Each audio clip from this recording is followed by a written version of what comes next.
Y'all are gonna have to excuse me for a minute and bear with me because I feel a rant coming.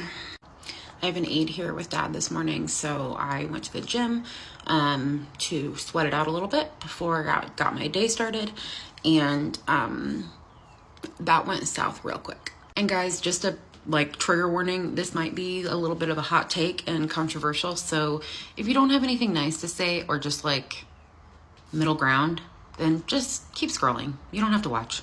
I always want to stand for the right thing. I always want to be on the side of justice and humanity and love and kindness and equality. And because that's what I feel like Jesus would do, He walked with the lowly. He sat with the drunk. He cried with the mourning. That's what we're supposed to do. And if I just feel these feelings and I don't say anything about it, then what good does it do? I am enraged this morning for a gentleman that I don't know.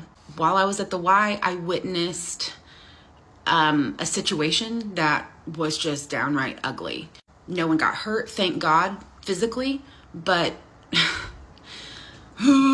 there was a teenage, I'm assuming, or maybe young adult, maybe, but she looked very young, and she was wearing, skin tight booty shorts.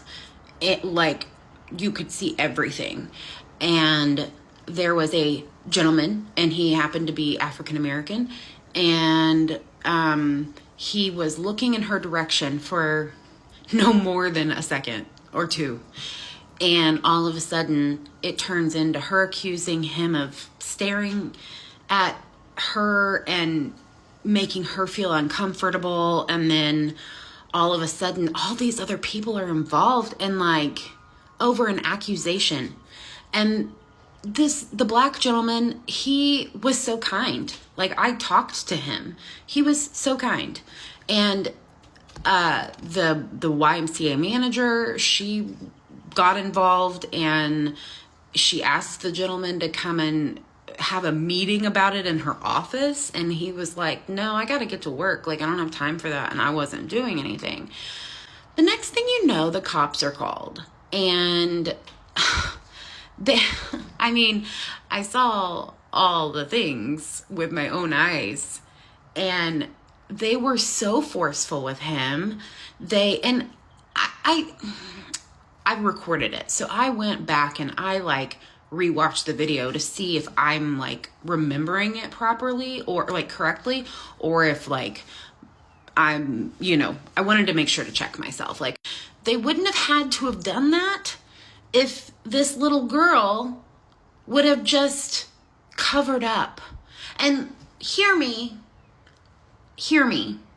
I am not saying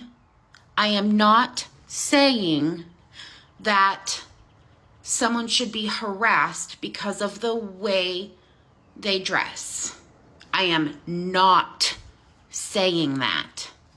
However, if you don't want people to look at you, especially in a gym, if you don't want the attention, don't dress like that. Do not bend over in front of the guy while he's exercising. Don't do that. I stuck around and made sure to give my little 2 cents of a statement to one of the officers before I left, because I felt like it was my duty, right? To just be like, hey, I was not personally involved in the situation, but I was right there and I witnessed it, and this is what happened. The officer said that he wasn't being sent to jail because of harassment. He was being sent to jail because the business owner called and reported that she asked him to leave the premises and he refused. So he's going to jail for trespassing. There's so much wrong with this world, you guys. And I just cried on the way home. And my 12-year-old was with me. I just cried on the way home. I just feel like there's so much injustice, so much hatred, so many accusations, so many people who are just This world, it needs love. It needs so much love. Don't be a jerk today. Go out of your way to be kind to someone. Do the right thing. Stand up for people. Don't get your feelings hurt so easily. Not everything is about you. People have their own stuff going on. That guy was just staring out into the middle of nothing because he was zoned out in the middle of his workout. Like, he was just...